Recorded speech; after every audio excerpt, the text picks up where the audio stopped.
مرتبہ کسی عورت کے پاس کتا بھوک بھوک کے روٹی مانگ رہا تھا. اس نے بڑا اچھا جواب دیا. اس نے کہا رک چپ، دے رہی ہو نا، کتا ہی رہے، انسان مت بن. کتا تو کم بھوکتا ہے، انسان زیادہ بھوکتے ہیں.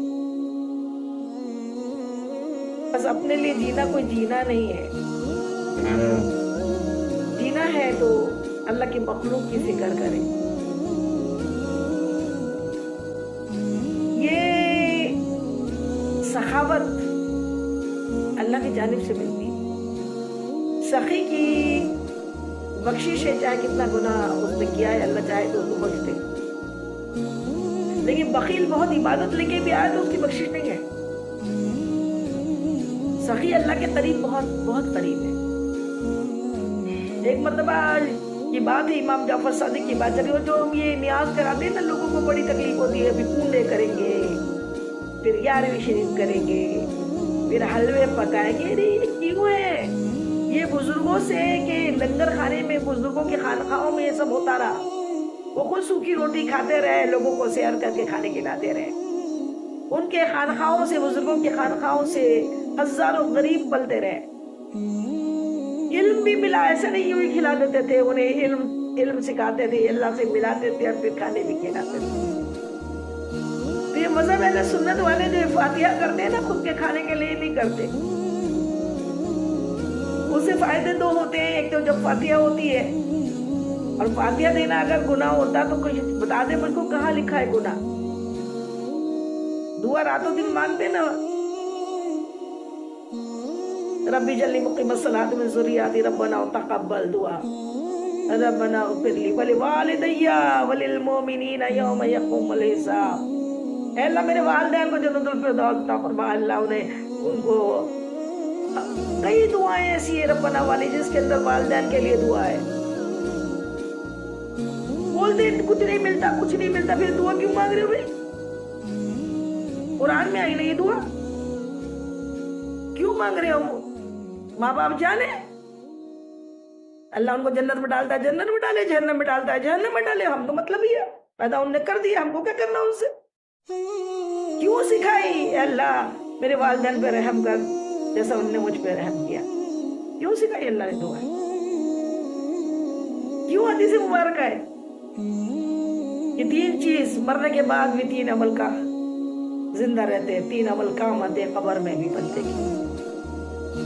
علم النافع، نفع دینے والا علم اگر آپ نے سیکھا اور لوگوں کو سکھایا، آپ مر بھی جائیں یہ علم جب تک چلتا رہے گا. کوئی مدرسہ آپ نے کھولا ہے جب تک چلتے رہے گا. کسی کو آپ نے علم سکھایا وہ جب تک نماز عبادت کرتے رہے گا ان کو تو ملے گا ثواب. آپ نے سکھایا آپ کو بھی ثواب ملے گا مرنے کے بعد بھی. حدیث پاک ہے نا، میں اپنے دل سے تھوڑی بتا رہی ہوں. کیا کیا ہے؟ علم النافع. دوسرا ولد صالح، صالح بیٹا جو آپ کے مرنے کے بعد بھی لوگوں کو کھانے کھلائے، ہاسپٹلز بنائے اس کو اگر اللہ نے استطاعت دی ہے، مسجدیں کھلائے، مدرسے کھلائے، اور جتنے اچھے کام کیے اپنے ماں باپ کے نام سے، وہ اس کو مرنے کے بعد بھی اس کے بیٹے کی وجہ سے قبر میں تحفے ملتے رہیں گے. کیوں مل رہے ہیں؟ اور ثواب جاریہ، تم نے اپنی زندگی میں جو ثواب کا کام کر دیا، تم نے کنویں کھدا دیے، مسجدیں بنا دی، راستے بنا دیے، جب تک وہ راستے رہیں گے، کنویں رہیں گے، مسجد رہیں گی، مدرسہ رہے گا، ثواب جاریہ چلتے رہے گا. یہ حدیث ہے نا، میں اپنے دل سے تو نہیں بتا رہی ہوں. تو جب فاتحہ دیتے ہیں نا تو خود نہیں کھاتے ہیں. اس کا فائدہ یہ ہے کہ اگر وہ کہیں بھی کوئی لا کے بتا دے کہ یہ کرنا گناہ ہے، کیا اس کے اندر کیا کرتے ہیں؟ اور ایسا بھی نہیں کہہ رہے کہ کرائی دیا ہی جائے. ہاں نمازیں چھوڑ کے اگر صرف فاتحہ پہ ڈیپینڈ ہے تو پھر تو گناہ ہے. فرض پہلے ہیں، پھر جتنے نیک کام ہیں وہ سب حسنہ ہے، اچھے کام، اس کی کوئی ممانعت نہیں ہے. ناجائز چیز کی، حرام چیز کی لسٹ آئی ہے، حلال کی کئی لسٹ نہیں ہے. پر اچھا کام کرنا اللہ کی عبادت ہے. باپ اپنے بچوں کے لیے کھانا بنائے، ان کی پرورش کرے، ان کو نہلائے، ان کو علم سکھائے، یہ سب عبادت ہے. مسلمان بن کے پیدا ہوتا ہے، لیکن پھر اگر تربیت اچھی نہیں ملی نا تو وہ علم نہیں سکھانا تو پھر کہیں اور بھٹک جاتا ہے. لیکن اگر استاد اچھا بن جائے, استاد اچھا مل جائے, ان کو ٹیچر اچھی مل جائے, ٹیچر پڑھانے والا اچھا مل جائے, تو پھر وہ اللہ سے مل جاتا ہے. تو ٹیچر کا درجہ ماں سے بھی, وہ روحانیت کی ماں ہوتی ہے, اس کا ماں سے بھی بڑا درجہ ہوتا ہے. تو جو ہمارے یہ اللہ کے بندے ہیں, اللہ کے خاص محسنین بندے ہیں نا, ان کا درجہ ہمارے والدین سے بھی بڑا ہوتا ہے. تو جب والدین کے لیے دعا کرتے ہیں, ان کو اِسال کرتے ہیں, تو بزرگوں کے لیے اِسال کرنے میں کہاں سے گناہ ہو رہا ہے؟ یہ سمجھنے کی بات ہے. اللہ ہم سب کو سمجھ کی توفیق عطا فرمائے. اور وہیں پہ یہ بادشاہوں کو نا اللہ والوں سے بڑی تکلیف ہوتی ہے, کیونکہ اللہ والے بادشاہوں کو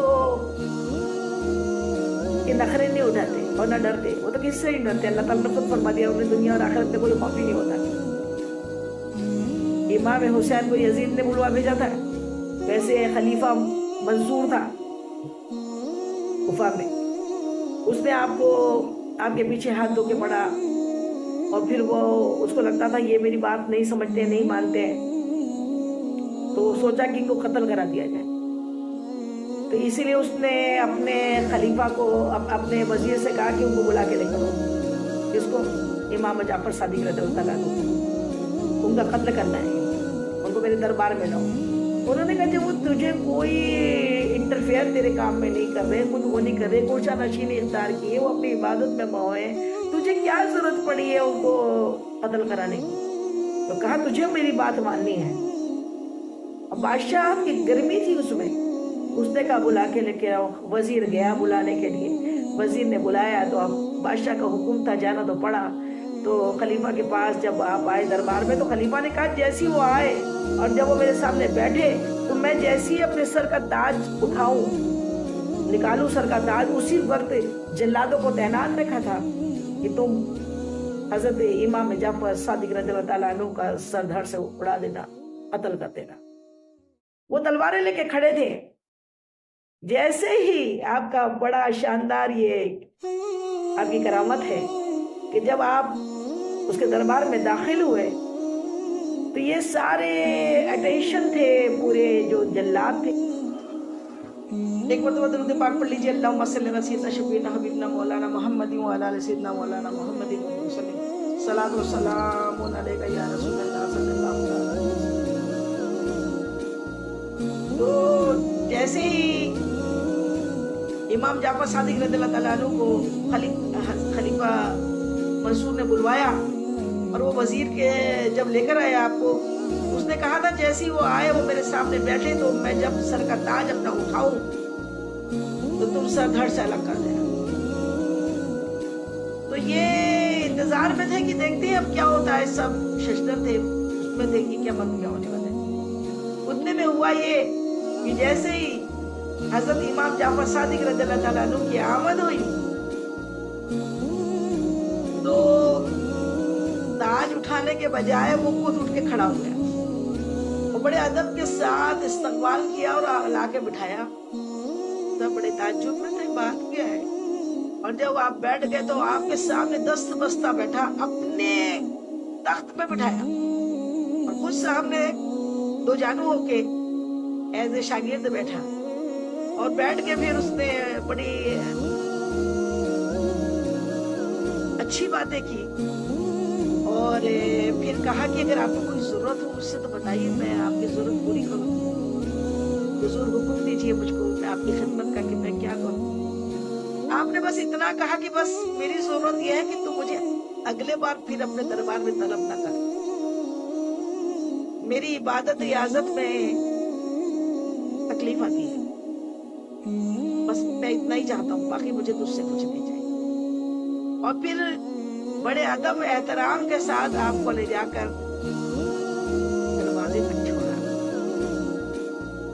اب اس نے سر کا تاج تو اتارا نہیں تھا, جلادوں نے تلوار نکالی نہیں, سب بڑے تعجب میں تھے, کہاں یہ خون کا پیاسا, قتل پہ آمادہ ایسا دشمن, اور اب دیکھو تو خود استقبال کر رہا ہے. بات کیا ہے؟ پوچھا کیا بات ہے بادشاہ سلامت، آپ نے ایسا کیوں کیا؟ کیا ہوا؟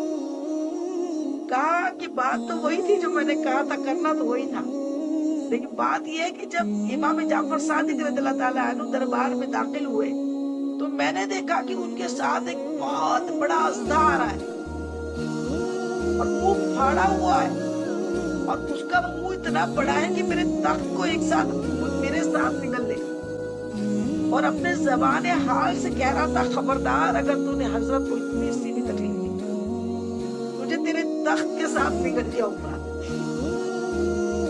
تو پھر میں کیا کرتا؟ تو اسی لیے میں نے بڑے ادب کے ساتھ انہیں ودا کیا۔ سبحان اللہ، اللہ والوں کے ساتھ اللہ کی سیکورٹی چلتی ہے، اللہ والوں کو کوئی کچھ بگاڑ نہیں سکتا، وہ تو شہادت کا مرتبہ خود چاہتے ہیں، دعائیں شہادت کی خود مانگتے ہیں، اس لیے سعادت گھرانے سب میں یہ شہید ہوئے، تو یہ شہادت ہونا مطلب ہمیشہ زندہ و جاوید ہو جانا۔ جو شہید ہوتا ہے اللہ نے خود فرما دیا قرآن میں، انہیں مردہ نہ کہو جو اللہ کی راہ میں قتل ہوا، حق بات بولنے کی وجہ سے قتل ہوا، حق بات بولتے ہیں تبھی تو دنیا دشمن ہوتی ہے، دنیا دشمن ہوتی ہے تو بھی زہر کھلاتی ہے، لیکن حق بات بولنا بند نہیں کرنا ہے۔ ایک وقت آتا ہے ولی تو چلے جاتے ہیں لیکن دنیا کو پھر یاد آتا ہے، اپنے جرم بھی یاد آتے ہیں، اپنے گناہ بھی یاد آتے ہیں، اور پھر وہ صحیح راست پر آ جاتے ہیں۔ میرے آقا کی ہم امتی ہے، میرے آقا کو طائف والوں نے اتنی تکلیفیں پہنچائی، اتنے دکھ دیے، اس کے باوجود بھی اللہ تعالیٰ کا حکم ہوا ہے میرے محبوب آپ فرما دے، تو انہیں دو پہاڑیوں کے بیچ میں چکی کے پانڈوں کی طرح انہیں پیس کے رکھ دے۔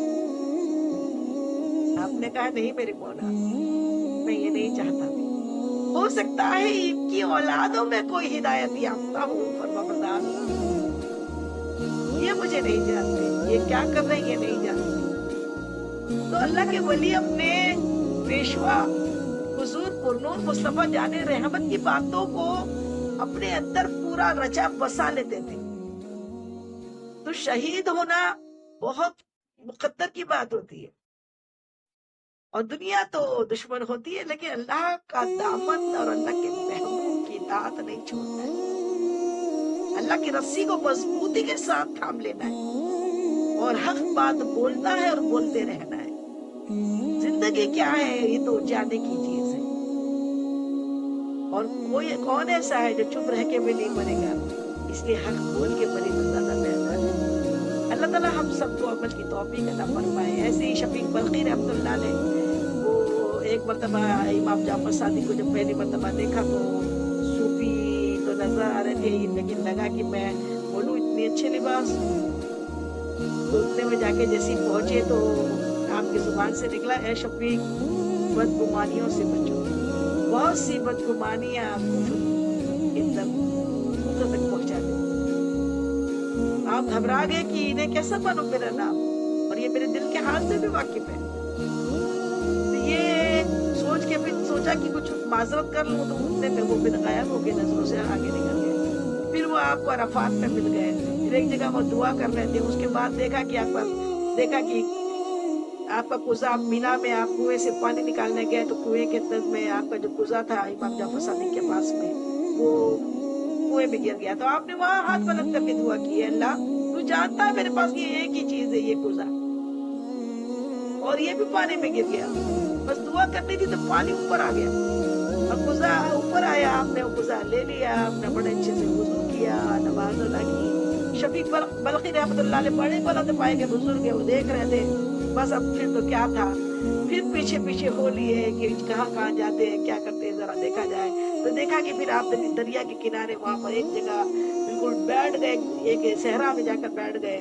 دریا کنارے نہیں، پانی تو آپ کے پاس تھا، آپ نے کیا کیا کہ ریت اٹھائی اور اپنے کوزے میں ڈالی اور پھر اس میں پانی ڈالا، ریت کھا جائے، تو دیکھا کہ پھر آپ دریا کے کنارے وہاں پر ایک جگہ بالکل بیٹھ گئے، ایک صحرا میں جا کر بیٹھ گئے، دریا کنارے نہیں، پانی تو آپ کے پاس تھا، آپ نے کیا کیا کہ ریت اٹھائی اور اپنے کوزے میں ڈالی اور پھر اس میں پانی ڈالا، ریت اٹھا کے کوزے میں ڈالی اور پھر پانی ڈالا اور پھر اس کو بسم اللہ کہہ کے پی لیا۔